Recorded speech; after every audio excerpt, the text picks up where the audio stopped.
чулууг таних эхний арга бол өөрөөр нүдний харц. Хараад юу шууд ялгах юм бол нэгдүгээр өнгө. Хоёрдугаар чулууг эхний ээлжин таньдаг нэг зүйл бол хатуулга. Чулуун дээр бол ерөөсөө 1-ээс аваад 10 хүртэл 10хан хатуулгаар ялгадаг. Тэгээд жишээлбэл зүгээр адгийн нацх нь хумс 2 гэсэн хатуулагтай. Тэгээд хумсаа зураад үзэхээр хатуу байвал зурагдахгүй байвал энэ хатуу байна гэж ойлгож байна.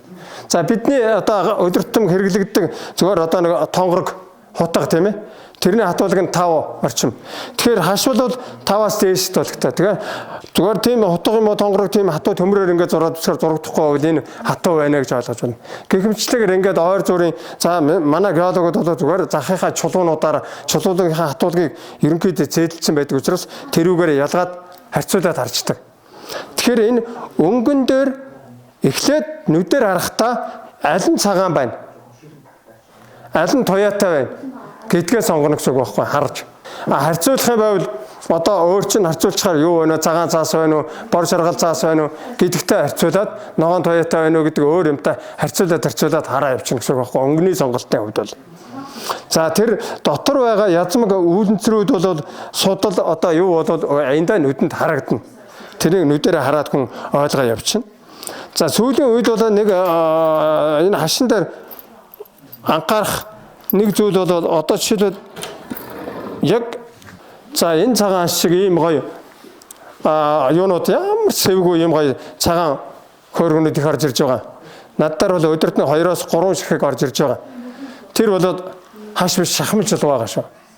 Тэгэхээр чулуу маань манайхан нэг юм ойлгодог байхгүй юу? Ийм сэвгүй гоё байхсан бол одоо үнэтэй сайхан гэж ойлгоод байдаг. Гэтэл энийг чинь өнөөдөр шинжилгээ техникийн хөгжлийн явцад дууралгаа хийж идэв шүү дээ. Тэгэхээр тэр хийцэн чулуу, байгалийн чулуу хоёрын ялгаа нь бол ганцхан үнэн дээрээ байх хэрэгтэй. Ямар ч сэвгүй байгцсамаа илүү одоо эрсдэлтэй гэсэн үг шүү. Тэрнийг бас бодолцоор. Энэ язмагтай байна гэдэг маань өөр хүлээлийн өнгөртэй байна гэдэг маань судалтай байна гэдэг маань энэ бол байгалийн чулуу байна шүү гэдгээд харуулдаг. Тэгээ эцэстээ байгалийн чулуу энэ синтетик чулуу хоёр юугаараа ялгаатай юм гэхээр байгалийн чулуу бол өөрөө энерги шингээж хүнд энерги дамжуулдаг. Гэтэл синтетик чулуундар тийм байдгүй байхгүй юу? Үе удан дамжуулж үлдээгээд байх хөрөнгө биш л гэсэн үг байхгүй. Хэдий ч нэ том байна уу төдий ч нэ одоо үнэтэй байх чад. За энэ бол маш гоё цагаан аш байна. Шүрэн толгойтой нийлээд энэ 120 сая.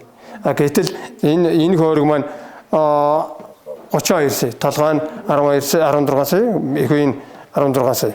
Гэхмэчлэн гэрэнг үннээсээ шалтгаалаад, өнгөнөөсөө шалтгаалаад, хэмжээнээсээ шалтгаалаад үн өөр байна. Тийм учраас өөрийнхөө санхүүгийнхаа боломжтой тохируулаад би ямар өнгөтэй юм сонгох вэ гэдгээ эхлээд бодолцох нь байна. За цагаан ашиг өргөнүүд бол тэртээ дөрөв Монголын ардам өргөн дэлгэр хэрэгжилж байгаа цагаан өнгийг сүүн цагаан өнгө, ариун цагаан сэтгэлийг бэлэгдсэн одоо монголчуудын хэрэгэлдэг хамгийн үнэтэй хөргөл үндсэндээ л цагаан аш голлоо явчихж байгаа. За энэ талд бол үндсэндээ ман гартаа бусад төрлийн чулуунууд байж байна. За жишээлбэл одоо манайхан бол халтар ман нэлээдгүй сонирхдаг. За энэ гоё маш гоё халтар манангаа өрг байж байна. 45 сая шүрэн толгойтой. Халтар гэдэг үгийн утга нь бол уулын энэ хараалаг маань.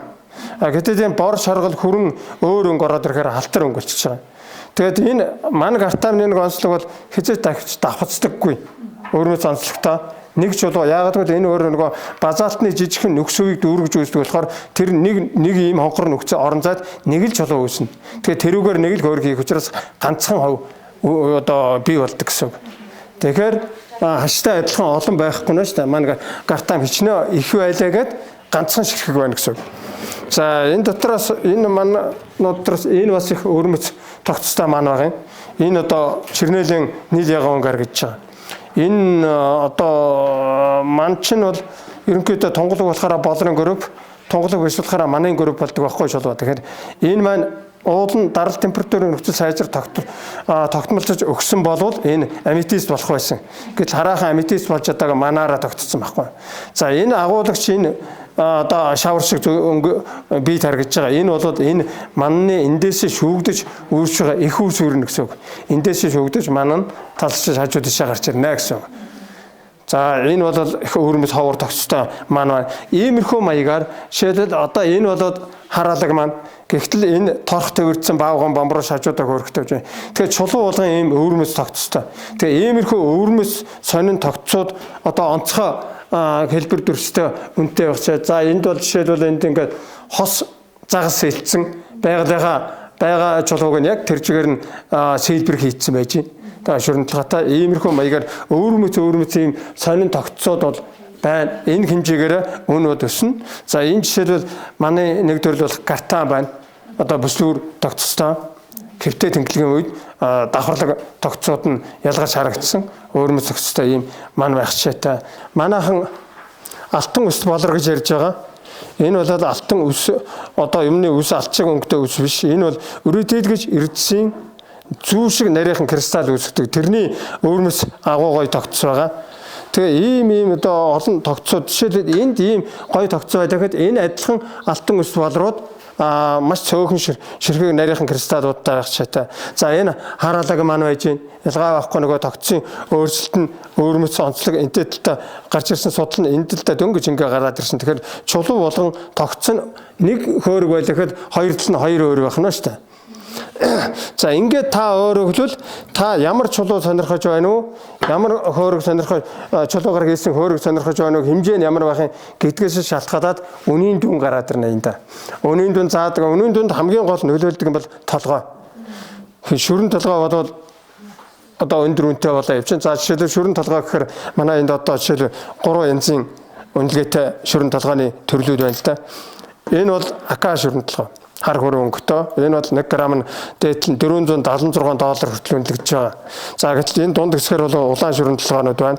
За энэ бол дээдлэн $390 хүртэл үнэлэгдэж байгаа. За энэ улбар шаргал, цайвар, ягаан, за нэлээдгүй бас усанд хорхоо эдэгдсэн, өмхөрсөн ийм шүрнүүд. Энэ бол доод нь грамм нь $20-аас дээшээ үнэлэгдээд явж байгаа.